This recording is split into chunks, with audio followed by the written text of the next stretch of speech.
Muy buenas tardes para todos.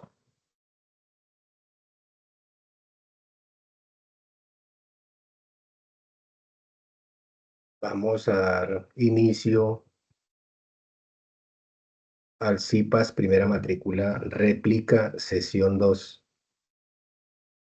Quiero darles una cordial bienvenida, agradecerles por su asistencia y su tiempo y de la misma forma, pues, hacerles saber, Buenas tardes. buenas tardes, Karen Tatiana, hacerles saber que para mí es un placer poderles transmitir algo de conocimiento sobre lo que es la evolución industrial y la inteligencia artificial. Entonces voy a compartirles eh, mi pantalla para que podamos pues ir viendo unas diapositivas y sobre ellas ir hablando. Les quiero agradecer de antemano que mantengamos los micrófonos inhabilitados para evitar interferencias dentro de la conferencia. También quiero informarles que esta sesión está siendo grabada, pues para mantener evidencias de que cumplimos con lo programado.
Si son tan amables, me pueden hacer el favor, me confirman si están viendo la pantalla y me están escuchando. Sí, señor, está viéndose la pantalla y te estamos escuchando. Muchas gracias, muy amable. Entonces, pues después del corto saludo vamos a dar inicio. Esta webconferencia es sobre el CIPAS de primera matrícula llamado Evolución Industrial, Inteligencia Artificial, del curso de Introducción a la Ingeniería, identificado con el código 212014. Esta es la réplica de la sesión 2.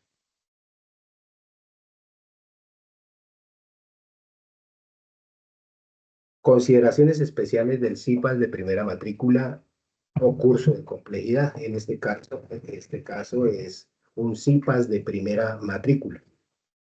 Y nos dice que la participación activa en toda la sesión permite que el estudiante obtenga hasta 25 puntos.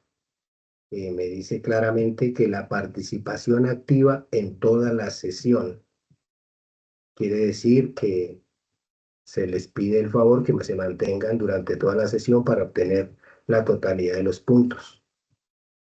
Esto lo digo porque suelen entrar y a los 15, 20 minutos se salen, pues entonces eh, no van a conseguir la totalidad de los puntos, porque como repito, dice que el estudiante obtenga hasta 25 puntos. Dice, los puntos serán asignados al finalizar las sesiones programadas independiente del número de sesiones en que participe. Cuando hablamos de las sesiones en que participe, entonces hay una sesión 1, una réplica de sesión 1, que asistir a una de las dos nos va a dar 25 puntos. Existe una sesión 2 y una réplica de sesión 2, lo que quiere decir lo mismo. Las personas que asistieron a la sesión 2 y están asistiendo hoy a la réplica, a pesar de que estén asistiendo a las dos sesiones de la sesión 2, solo se les dará una bonificación de 25 puntos. Es decir, pudieron asistir a la sesión 1 y a la sesión 2, cada una vale 25 puntos, obtendrán 50. O pudieron asistir a la réplica sesión 1, réplica sesión 2, tendrán 50 puntos. Pero como les digo, si asisten sesión 2 y réplica sesión 2, solo se podrá dar una bonificación de 25 puntos. El estudiante debe confirmar la asistencia y reportar las evidencias según indique el tutor asignado a la sesión. Entonces, pues confirmar asistencia lo pueden hacer en la misma parte que se inscribieron. Ya van a encontrar un botón que al darle clic, pues es confirmar la asistencia. Más sin embargo, hay personas que no lo pueden hacer por medio de la plataforma, por X o Y motivo. Entonces, el Teams nos arroja una lista de asistencia donde me dice en qué momento entraron, en qué momento salieron, me informa pues para poder verificar y confirmar pues aquellas personas que de pronto no lo hicieron en la plataforma y darle los 25 puntos. Para comenzar, vamos a ver un video como introducción. Prácticamente este video lo que nos da a conocer es sobre lo que se va a tratar la conferencia, sobre lo que se trata o es el tema de la conferencia. Voy a poner el video y ustedes en la parte donde dice reaccionar, ahí hay una manito. Si escuchan y lo ven bien, por favor, me dejan ver esa reacción. Muchas gracias.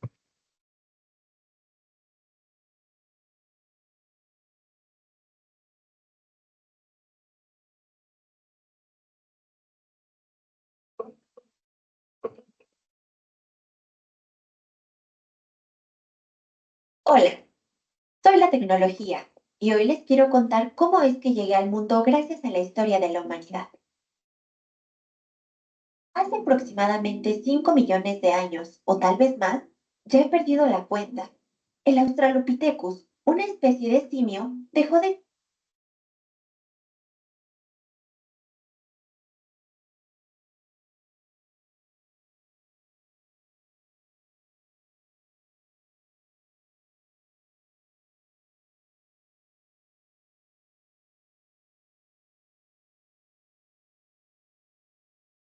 Hola, soy la tecnología y hoy les quiero contar cómo es que llegué al mundo gracias a la historia de la humanidad. Hace aproximadamente 5 millones de años, o tal vez más, ya he perdido la cuenta. El Australopithecus, una especie de simio, dejó de vivir en los árboles para habitar en las sabanas de África e iniciar el viaje evolutivo de la humanidad. Con el paso del tiempo, este evolucionó y fue ahí que apareció el Homo habilis. Se sabe que esta especie fue capaz de crear herramientas de piedra para poder cazar, entre otras cosas. Si avanzamos años más, podemos ver el surgimiento del Homo erectus, quien ya era capaz de cocinar sus propios alimentos. Pero, ¿cómo? Con el dominio del fuego. Entre la humanidad actual y el Homo erectus existieron otras especies de las cuales podríamos platicar por horas, pero pasemos directo al Homo sapiens. Esta especie, a diferencia de las anteriores, se estableció de forma permanente, por ejemplo, cerca de los ríos para poder sembrar y cosechar sus alimentos. Es aquí donde mis ancestros tuvieron su primer gran acercamiento con la especie humana. Su primera aportación fue un invento simple, pero revolucionario, la rueda. Con esta se acortaron distancias y se transformó la forma de transportar materiales de construcción, cosechas y hasta pertenencias. Los siglos siguientes trajeron consigo innovaciones como la brújula, la cartografía y la imprenta. ¿Sabes cuándo se crearon estas? Lo crees o no, fue hace no mucho tiempo, en el siglo XV para ser más exactos. Ya en el siglo XVIII, La llegada de la primera revolución industrial impulsó al máximo el desarrollo de innovaciones que fueron la base para generar el cambio durante la época. Pero, ¿qué es una revolución industrial? Es un periodo de tiempo en el que la tecnología tiene un acelerado avance que permite que la producción de productos pase de ser manual a mecánica. Durante este periodo se crearon los motores de vapor, de combustión interna y, por si fuera poco, el telégrafo, que es la base de la actual comunicación inmediata. Esto fue un avance muy importante, puesto que hasta ese momento la comunicación más veloz era a través del correo a caballo. Y así llegó una segunda revolución industrial, la cual trajo consigo más avances tecnológicos. Me gustaría resaltar dos en particular, la bombilla eléctrica y las líneas telefónicas.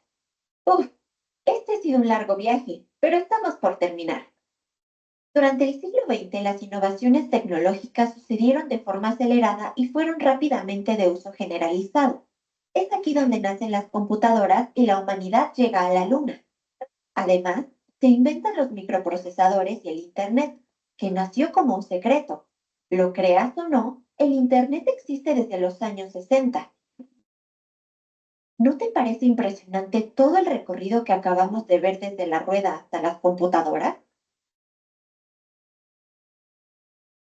Por último, ¿qué ha pasado desde entonces y qué se espera que suceda en los siguientes años? Estas herramientas son conocidas como las 8 innovaciones. 1. Inteligencia artificial, Mira. 2. Impresión 3D, Alfredo. 3. Robótica. Triple D. 4. Drones, Dronaldo. 5. Realidad virtual, Bill. 6. Realidad aumentada, Roxana. 7. Internet de las cosas, Alberto. 8. Blockchain, Caleb. Todas estas tecnologías están moldeando nuestro presente y determinarán nuestro futuro. Estas son sus historias.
Bueno, después de haber visto el video, pues es sobre los temas de que se va a tratar, sobre las revoluciones industriales, que hasta el momento llevamos 5 revoluciones.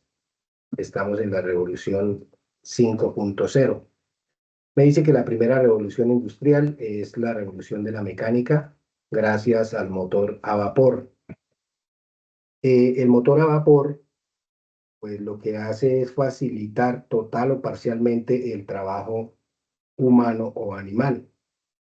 Y pues haciendo una pequeña retrospectiva, yéndonos más hacia atrás, pues vamos a ver que las revoluciones, eh, no por su nombre que sea industrial, pero hace mucho tiempo que ya vienen generándose.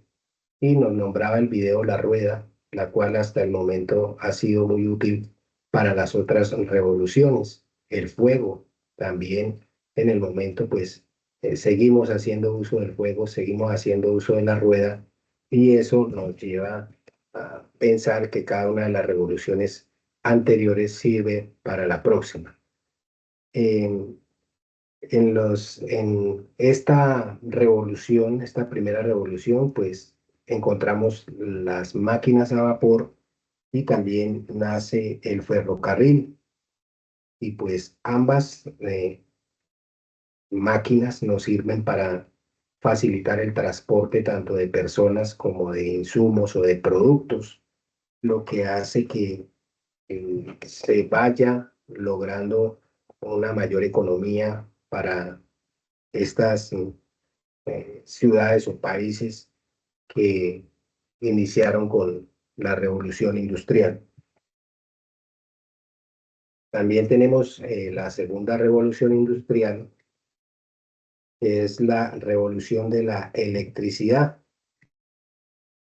Y pues bueno, para hablar de la revolución de la electricidad vamos a hablar de dos señores, uno que se llamaba Tomás Alva Edison y otro que se llamaba Nicolás Tesla. En el video veíamos que nos hablaban de las bombillas eléctricas y también de las redes eléctricas. Pues el señor Tomás Alva Edison fue el encargado de descubrir o de inventar más bien las bombillas eléctricas. El señor Nicolás Tesla, pues lo que hace es inventar cómo transportar ese tipo de energía eléctrica de un lugar a otro por medio de unos cables, y es lo que vemos todavía o aún estamos acostumbrados, perdón, a, a ver que nuestra energía eléctrica se transporta por medio de torres eléctricas y de líneas eléctricas. Eso es como el valor agregado que se le puede dar a la cuestión de la segunda revolución industrial que sucede en los años de 1870 a 1914. Pues con esto de las bombillas y con esto del transporte de las redes eléctricas, pues las ciudades comienzan a, a surgir mucho más por medio de la iluminación y por medio de la energía, pues también empiezan a generarse los motores eléctricos. Por supuesto que todos estos cambios impulsaron el comercio internacional y nos fuimos ya generando la globalización. Quiere decir que para la segunda revolución ya no era un solo continente o un solo país el que tenía, digamos que el comercio en monopolio, sino ya aparece lo que es Estados Unidos y Europa, lo mismo que el Japón, para, digamos, globalizar e intercambiar comercios entre ellos mismos. La tercera revolución industrial, pues me habla de la revolución de la informática o la revolución digital. Entonces aquí ya pues avanzamos y aparece la computadora. Eh, Aparece el televisor y el teléfono, recordando que en la segunda revolución aparece el telégrafo, entonces ahora aparece el teléfono. Por eso el video nos decía que el telégrafo pues había sido la base para las comunicaciones a nivel mundial. Entonces ya con esto del teléfono, del televisor, comienza la era de la información y se pasa de lo analógico a lo digital. Entonces, pues existen muchas cosas que podemos pasar de lo analógico a lo digital. Anteriormente, para escribir una carta, pues teníamos una máquina de escribir, que era con un teclado, pues que nosotros teníamos que obturarlo para que él nos plasmara por medio de unas teclas en una hoja la carta que queríamos escribir. Pero ya con la computadora, pues no teníamos que tener esa clase de máquina de escribir, sino la computadora, por medio de sus procesadores, pues ya podíamos escribir una carta de manera digital. Analógicamente lo hacíamos anteriormente, como les digo, obturando teclas, y esas teclas por medio de una cinta que con tinta pues nos dejaba o nos plasmaba lo que queríamos escribir en una hoja. Ahora en el computador pues no necesitaba de una cinta, sino de un procesador y un procesador de palabras, y nos dejaba la misma carta, la podíamos guardar, la podíamos enviar, y ya las cosas iban cambiando de lo análogo a lo digital. Para la década de los 90, pues aparecen los navegadores de Internet. El primer navegador que aparece es el Internet Explorer, lo mismo que el Netscape Navigator, pero que pues a este momento ya no existen y que son reemplazados por nuevos navegadores con mucha más capacidad, mucha más velocidad. Para la década de los 2000 aparecen los teléfonos móviles y se aumentan los mensajes de texto, convirtiéndose en un fenómeno cultural, porque ya pues todas las personas empiezan a mirar cómo consiguen su teléfono celular, viendo pues las facilidades que le presta para la comunicación. Entonces, eso se vuelve cultura porque todo el mundo debe tener un celular para poder comunicarse. También comenzamos a ver la automatización industrial. Esta automatización industrial hay que tenerla en cuenta porque pues, la vamos a ver dentro del desarrollo de nuestro programa de formación, ya que es una disciplina de la ingeniería que abarca la instrumentación industrial. ¿Y qué son esos instrumentos? Pues son elementos que nos sirven para medir, convertir, controlar variables, incluye sensores, transmisores y sistemas de control. ¿Cuáles son las variables? Pues las variables son el tiempo, la temperatura, la presión, y estos sistemas de control pueden ser un software y un hardware. También aparece la la automatización industrial, también se relaciona con sistemas de accionamiento motorizado y robots para reemplazar procesos manuales en procesos automáticos o semiautomáticos. La automatización industrial permite el ahorro de tiempo, de recursos y disminuye costos. Por eso es que atañe tanto o se relaciona tanto con la ingeniería industrial, porque una de las funciones del ingeniero industrial es ahorrar tiempo, optimizar recursos y disminuir costos. La parte más visible de la automatización industrial es la robótica industrial. Algunas ventajas son la repetitividad, el control de calidad, la eficiencia, mayor productividad, reducción de trabajo humano, pero también existen algunas desventajas, como son el requerimiento de gran capital, la disminución en la flexibilidad, la dependencia del mantenimiento y reparación. Eh, los siguientes, los siguientes materias o los siguientes elementos son algunos de los componentes de la automatización industrial. La electricidad industrial, que se refiere a la generación de energía eléctrica en entornos industriales y comerciales, como las energías renovables. Cuando hablamos de energías renovables, nos estamos refiriendo a las energías como la energía solar y la energía eólica. La energía solar, pues su nombre lo dice, por la energía que nos puede brindar la luz solar, y la energía eólica por la energía que nos brinda lo que es el viento, el aire. También tenemos la neumática industrial, que se enfoca en el uso del control del aire comprimido para la automatización de procesos industriales. Utiliza la presión para crear movimientos lineales o rotativos al mismo tiempo que genera fuerza mecánica. Esta neumática industrial es de mucho cuidado, pues es bastante riesgosa por el uso de control del aire comprimido. Ese aire, al no controlarse, puede generar accidentes que pueden lesionar a los trabajadores y pueden acabar con una empresa. Entonces, es de mucho cuidado, de mucho riesgo, por lo tanto, tiene que mantener controladas las variables de las que hablábamos hace un momento, como son temperatura y presión, velocidad, etcétera. Hay otras que también se tienen que controlar. También tenemos la hidráulica industrial, que se ocupa del uso y control de los fluidos para transmitir energía y realizar trabajos en sistemas y máquinas industriales. Su primer ventaja es la capacidad para manejar cargas pesadas. En esta tenemos el ejemplo muy popular de las grúas en sus izajes de cargas. Eh, pues estas grúas se manejan por medio de fluidos que ejercen una presión y podemos levantar cargas pesadas gracias a este tipo de fluidos y controlados por las variables de la presión.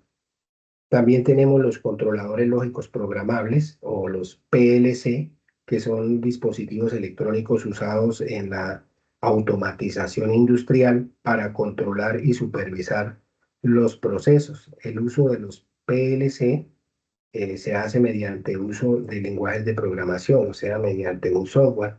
Estos PLC, pues ya digamos que como estamos hablando de la tercera revolución industrial, pues ya van quedando atrás porque han venido nuevos tipos de controladores que ya son mucho más tecnificados.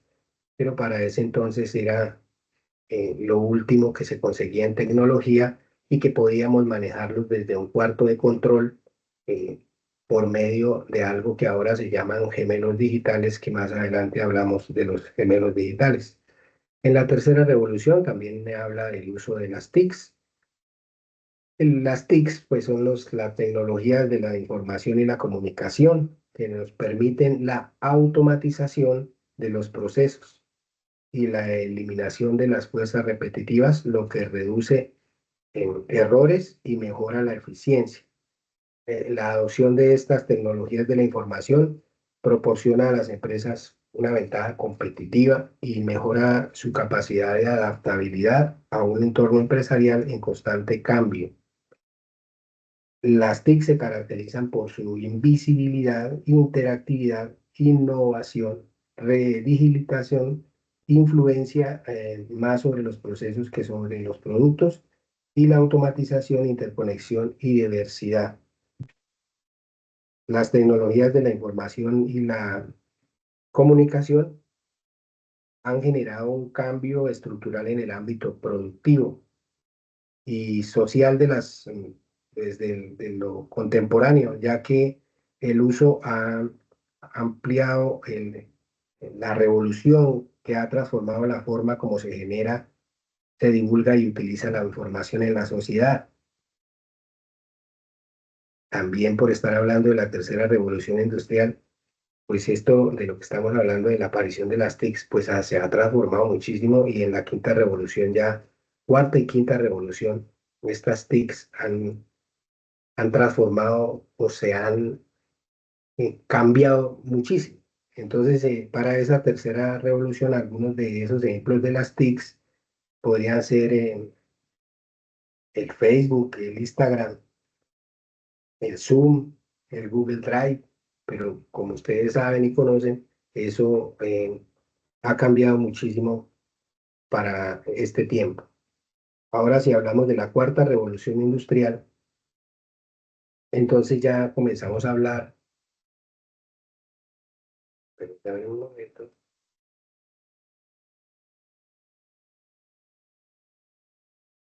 Ya comenzamos a hablar en la cuarta revolución industrial del almacenamiento en la nube.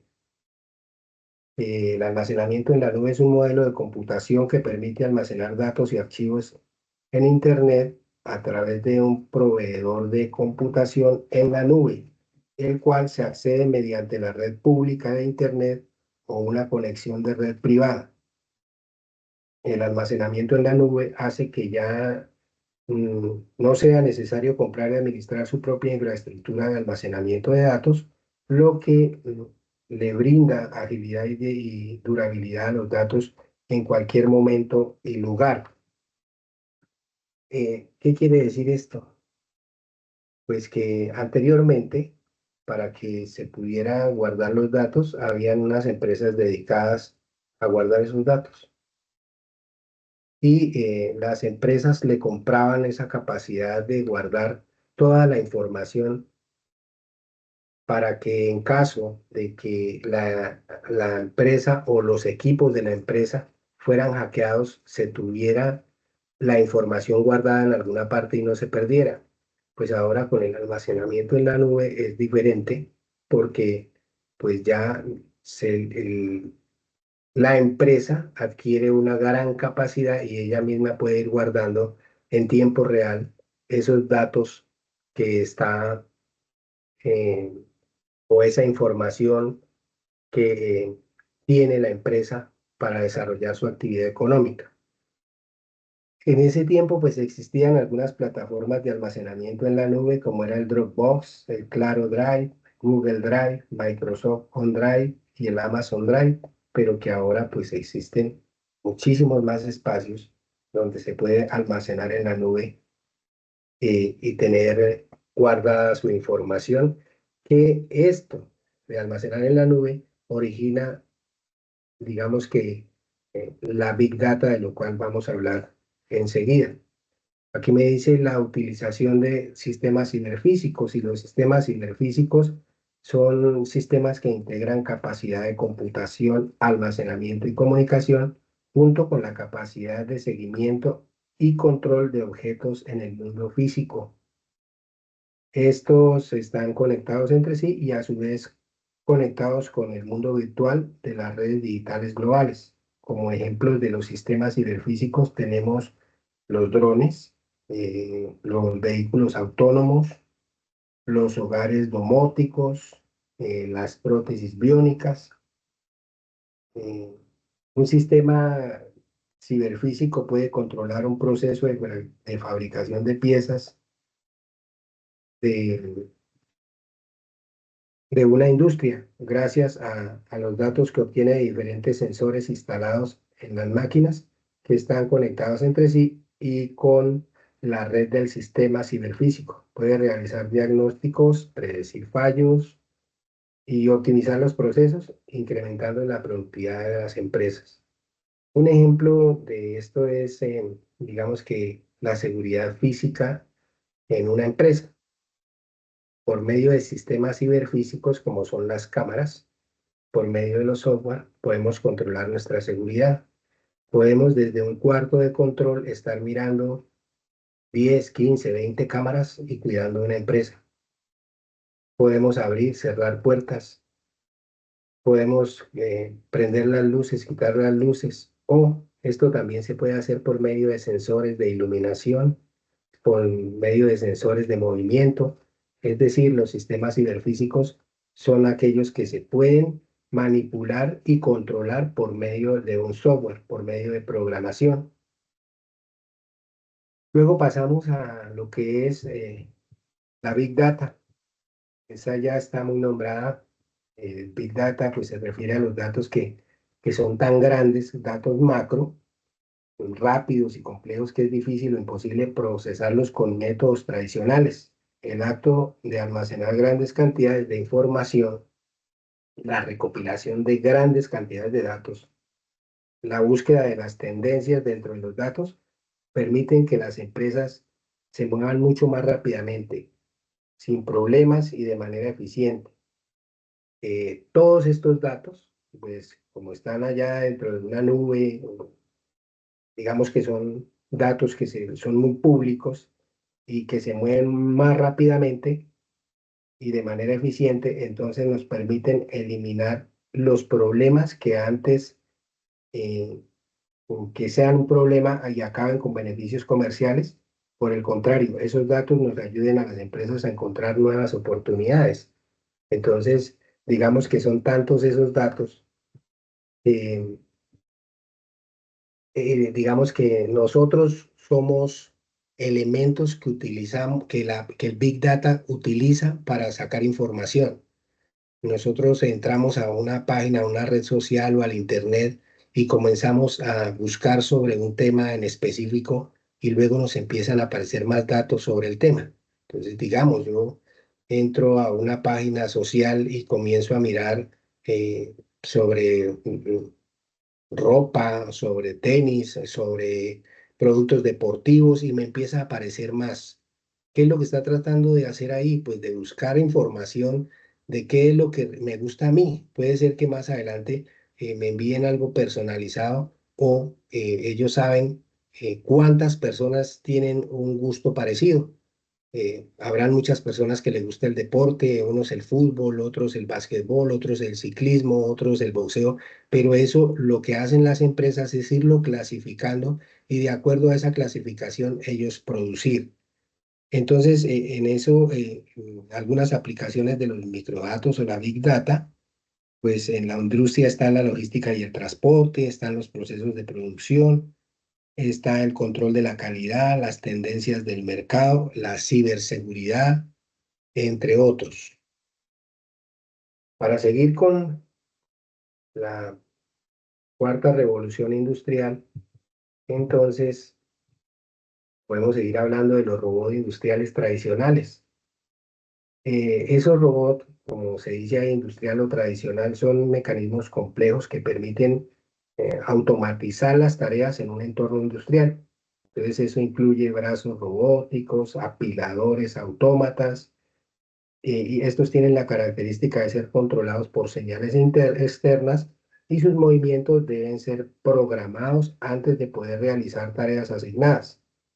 Y estas señales pueden darse desde un PLC. Recuerden que un PLC pues, es un computador lógico programable que lo que hace es, esa programación la hace el hombre y de acuerdo a esa programación que se hace, pues entonces, por ejemplo, ese apilador autómata eh, va a funcionar por medio de un programa que hizo una persona, un ser humano, y va a trabajar de acuerdo a ese programa. Si algunos asistieron a los laboratorios presenciales, tuvieron la oportunidad de trabajar con un prototipo en el cual se trabajaba con eh, digamos, con unos tipos de sensores diferentes, pero que nos permitían trabajar en línea según el color, nos permitían hacer un acercamiento a una distancia prudente de otro objeto, nos hacían, digamos, devolvernos de acuerdo a la información o a la programación que se le hubiese dado. Los beneficios y las ventajas son la adaptación al entorno de trabajo. Esta adaptación al entorno es mayor o menor dependiendo de la capacidad de procesamiento de la unidad de control y de la resolución y calidad de los datos aportados por los sensores, de lo que les estaba hablando hace un momento. Luego hablamos del Internet de las cosas. El Internet de las cosas es la posibilidad de interconexión y transmisión de datos entre objetos cotidianos e Internet. O sea, nosotros tenemos aparatos eléctricos y electrónicos y los dispositivos digitales con los que convivimos tienen circuitos y sensores. Aquí hay una palabra que se nombra mucho y son sensores que le permite ejecutar programas, recolectar y compartir datos con la Internet sin la intervención de las personas. El Internet de las cosas funciona a través de un software o aplicaciones que se gestionan y controlan en forma remota y en tiempo real. Los objetos se encuentran conectados a Internet. Por ejemplo, las computadoras y los celulares.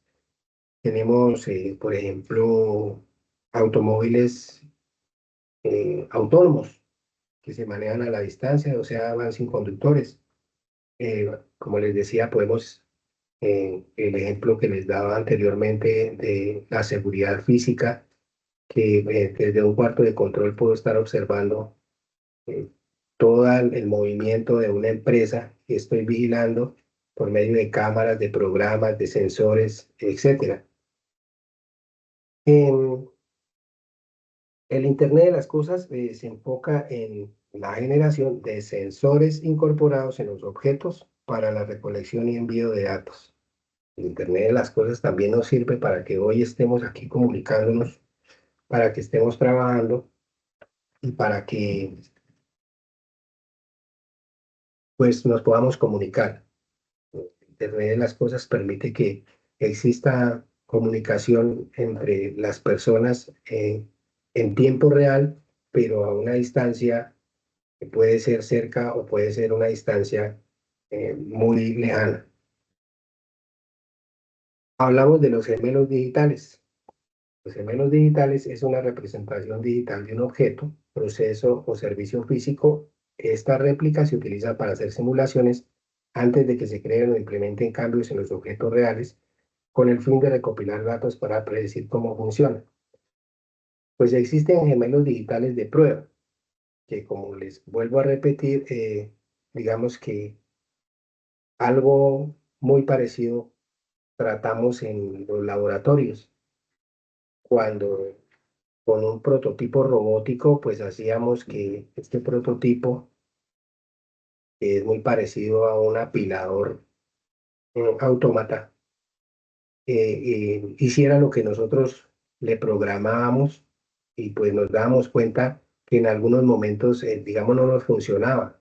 Es porque tenía una mala conexión o porque no podíamos o no le habíamos dado bien las órdenes con la programación. Entonces, eso es lo que se quiere con los gemelos digitales, de que se vaya a cometer ningún tipo de error. ¿Para qué? Para que ese prototipo, al volverse ya proyecto, entonces no nos vaya a fallar. Pero también tenemos unos gemelos digitales que funcionan desde un PLC y nos sirven para optimizar los procesos, para controlar procesos. Puede ser que algunos de ustedes o todos ustedes conozcan lo que es un cuarto de control de una empresa, que usted dentro del cuarto tiene una pantalla y en esa pantalla lo que está viendo es un esquema de un proceso. El proceso físico o real está afuera de ese cuarto, pero usted dentro de ese cuarto y en esa pantalla puede manejar todas las variables que se utilizan dentro del proceso. Entonces, ¿cuáles son las variables? Como lo decíamos anteriormente, la temperatura, la presión, la velocidad, muchas variables que el tiempo. Entonces, cualquiera de esas variables empieza a fallar, a bajar, a subir, y ese gemelo digital que tenemos en la pantalla nos empieza a dar alertas para que estemos pendientes porque se está bajando o se está subiendo la temperatura, porque se está bajando o subiendo la presión. Entonces, o el tiempo está fallando. Entonces, ¿qué se hace desde ese cuarto? Dar una orden para que las personas encargadas de hacer las correcciones de ese proceso lo hagan de inmediato en el proceso físico o real. Eso es más que todo lo de los gemelos digitales. Ahora pasamos a la quinta revolución industrial. La quinta revolución industrial, ya hablamos de inteligencia artificial, hablamos de realidad aumentada, hablamos de gemelos digitales, de sistemas ciberfísicos, pero yo veo aquí que empezamos a hablar de los cobots y que ahora es todo cobot, dobot, robot, todo es automatizado robótico. Entonces, si vamos a hablar de, digamos, los cobots, que es como lo más sencillo y lo más simple que podemos conocer, son los robots colaborativos que ayudan a la persona a hacer su trabajo, eh, que, digamos, sirven para automatizar esos procesos y que los cobots están haciendo o realizando trabajos, eh, digamos, de trabajos de movimientos repetitivos, por dar un ejemplo, porque hay muchos más, y que estos movimientos repetitivos causaban en los trabajadores fatiga y también causaban accidentes de trabajo y enfermedades laborales. Entonces, digamos, el accidente de trabajo es aquel que se da de inmediato. Entonces, muchas veces por la misma fatiga que sufría el trabajador por ser tan repetitivo, entonces estas personas se accidentaban. O puede que no se accidentaran, pero con el pasar del tiempo y estar, digamos que enfrentando siempre el mismo factor de riesgo, se producía una enfermedad laboral. Existen varias enfermedades laborales sobre esto de los movimientos repetitivos, como son en el hombro la bursitis o en el codo la epicondiolitis, o también en los dedos la pérdida de sensibilidad o el túnel de carpo. Bueno, existen bastantes. También habían trabajos que por estar en la misma postura, entonces nos presentaban problemas ergonómicos. Es decir, habían muchas cosas que estaban lesionando al trabajador y que con estos cobots, pues ya varias empresas están implementando este sistema de cobots y están, digamos que, eh, protegiendo de alguna manera al trabajador. Ahora, si vamos a seguir hablando de inteligencia artificial, es hablar de la inteligencia artificial, es hablar de todo lo que nos está sucediendo ahora. Entonces, hay una diferencia entre la cuarta revolución y la quinta revolución. La cuarta revolución pensaba mucho en las máquinas. La cuarta revolución en producir. Y la quinta revolución, pues ya está tratando de humanizar esos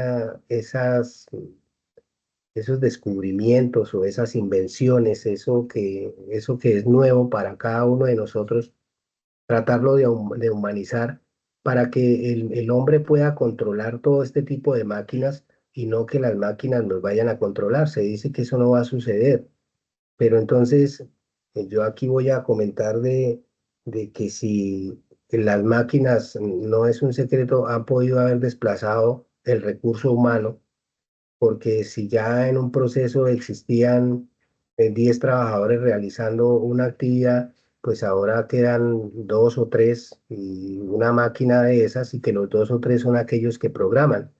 Entonces, aquí es cuando yo digo que si nosotros nos quedamos en la segunda o tercera revolución, pues estamos mal. Entonces, mucho más nosotros como profesionales, como ingenieros industriales, lo que tenemos que hacer es andar actualizados. Nosotros tenemos que estar al tanto de todo lo que nos está diciendo esta quinta revolución. Bueno, ¿para dónde vamos? Y si ustedes se dan cuenta, su programa de formación ha cambiado y ese programa de formación está buscando mucho más lo que es la quinta revolución industrial. Ustedes pueden ver en el trabajo que estaban haciendo de la tarea 3, en el cual, pues, viendo yo la malla curricular, pues cambié algunos temas porque precisamente uno de esos temas es el Big Data. ¿Por qué? Porque tenemos que estar actualizados, no quedarnos atrás y la universidad ha hecho esa propuesta. Va cambiando a medida que hablamos de 4.0 o 5.0 y que muy pronto tal vez llegue 6.0. La universidad es muy cambiante y muy dinámica como lo es el sistema de la inteligencia artificial. También ustedes conocen que por medio de la inteligencia artificial ahora hay muchas aplicaciones que pueden estar ayudándonos, y aquí yo repito nuevamente, ayudándonos, no que nos hagan las cosas, porque entonces ahora sí pasaríamos a ser controlados por todo lo que dice la inteligencia artificial.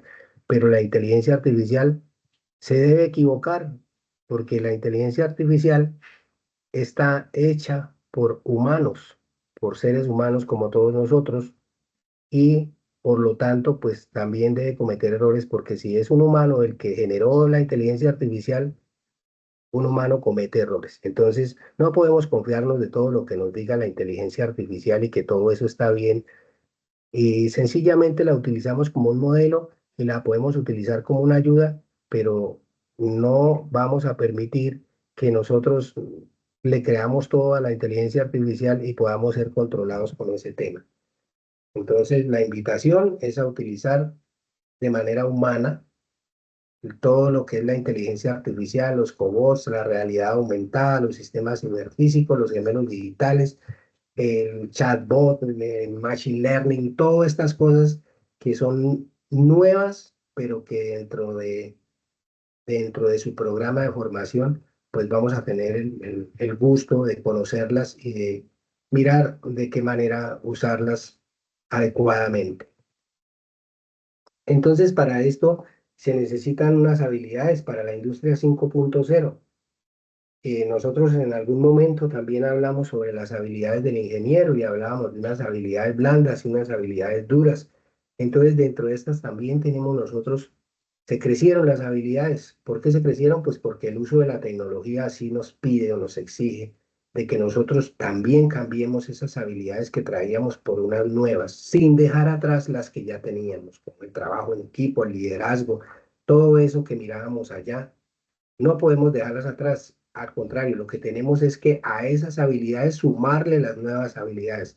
Hablábamos anteriormente de la resolución de problemas. Ahora no es solo resolución de problemas, sino que son complejos. ¿Por qué? Porque pues la dinamización, el cambio en la evolución tecnológica de todos los procesos nos pide de que sea la resolución de problemas complejos. ¿Para qué? Para afrontar esa personalización de proyectos y los aumentos de la demanda. Porque ya una empresa con la ayuda de los cobots tiene la capacidad de producir mucho más. También hablamos de monitoreo y control y como les decía yo, pues ahora podemos monitorear y controlar las cosas desde un cuarto. No es necesario que todos estemos dentro de donde está el proceso físicamente, porque las máquinas, como les hablamos, ya son máquinas autómatas, se programan y trabajan solas. ¿Cuánto? Las 8 horas. Ya ellas no se cansan, entonces va a haber mucha más producción. Sus fases en la producción van a ser más de utilidad, nos van a dar más ganancias.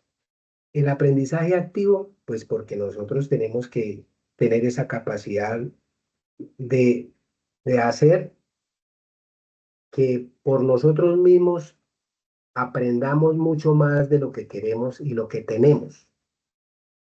Es decir, si yo me quedo, como decía, siempre haciendo lo mismo y la tecnología va cambiando y yo me quedé allá atrás, pues allá atrás me quedaré y voy a quedar relegado. Y por eso es que hay muchas personas que no logran conseguir un empleo porque se quedan atrás, no nos vamos actualizando y el no actualizarnos pues nos deja como olvidados, como que ya no servimos para ser competentes. La flexibilidad productiva, pues son procesos que deberán ser flexibles, capaces de no detenerse bajo cambios de demanda. Esto de la flexibilidad es porque, como en todo, hay productos que tienen sus temporadas. Si vamos a hablar ahorita de diciembre, pues hay productos como los juguetes, la ropa, hay algunos productos que son de diciembre y que por ser diciembre los producen con muchísimas más, eh, digamos que enfocados en esos productos.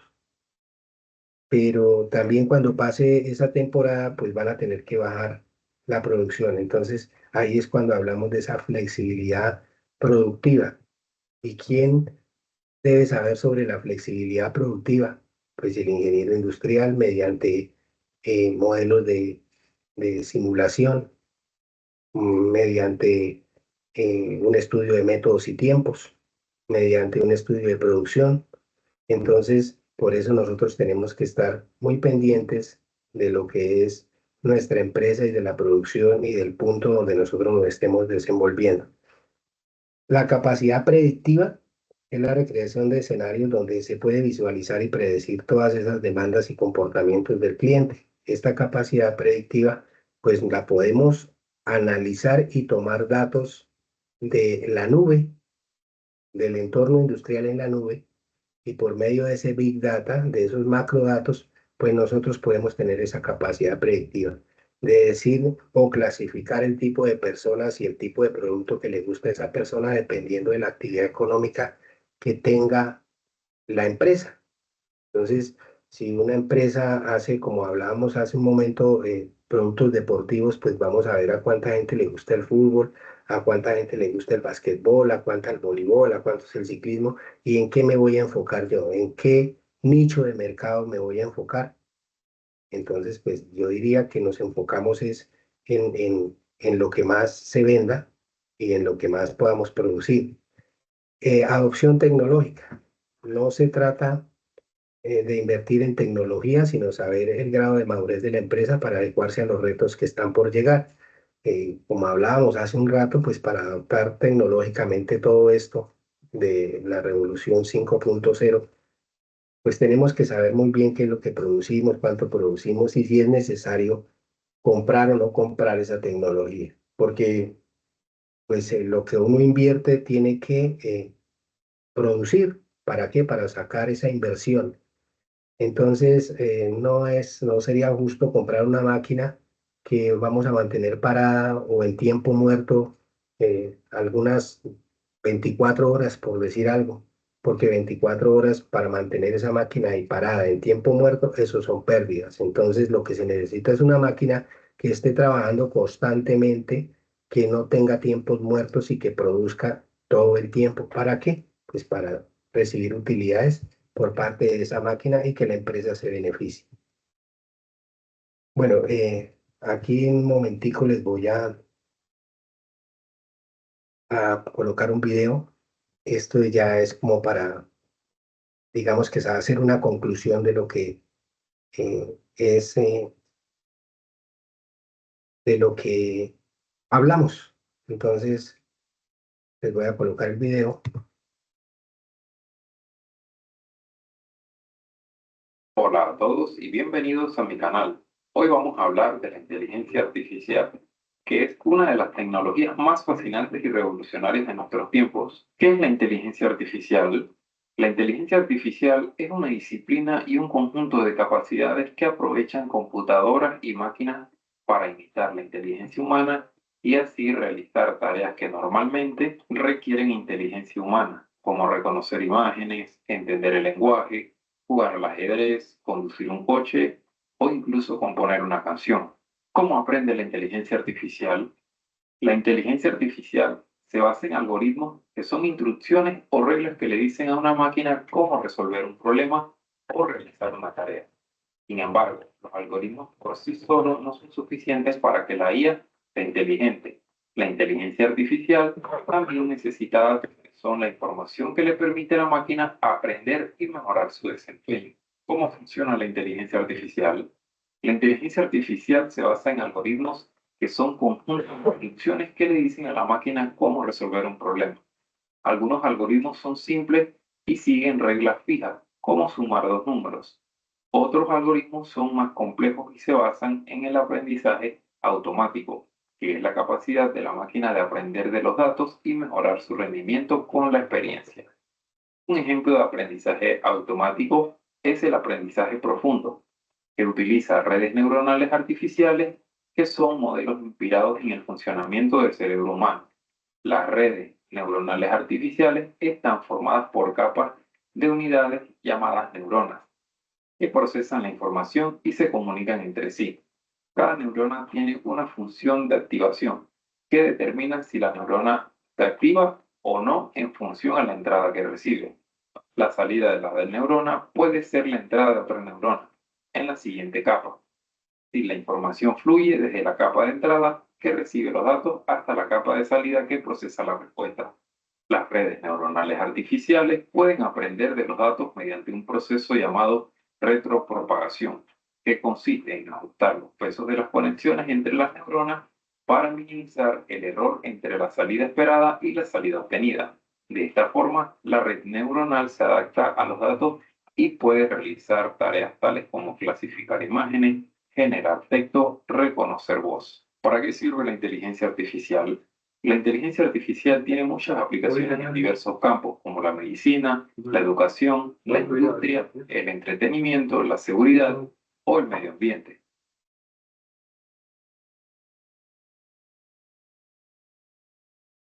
Bueno, muchachos, les voy a pasar por medio del chat un link para que me hagan el favor y diligencien una encuesta. Sé que de pronto pueden salir algunas preguntas, entonces voy a estar aquí con ustedes mientras llenan esa parte. Y ya hay una parte que es, digamos, de la información de lo que estamos haciendo y otra parte que la llenan ustedes. Entonces, para que me hagan el favor y me colaboren con esa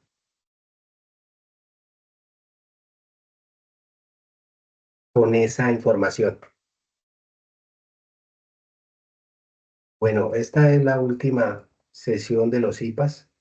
Como les decía al comenzar, aquellas personas que hayan participado en dos sesiones diferentes van a obtener, cuando digo diferentes, es diferente tema. Por ejemplo, en la primera sesión se trató las habilidades del ingeniero y lo que es la metodología CDIO. Eh, entonces, el segundo tema fue lo que hablamos hoy, que fue la evolución industrial y la inteligencia artificial. Entonces, aquellos que hayan participado de esos dos temas diferentes obtendrán los 50 puntos. Ya al comienzo les decía que participar en dos sesiones del mismo tema solo da 25 puntos. Quiero dejar claro eso. Entonces, ahora me gustaría saber si tienen alguna pregunta sobre la encuesta.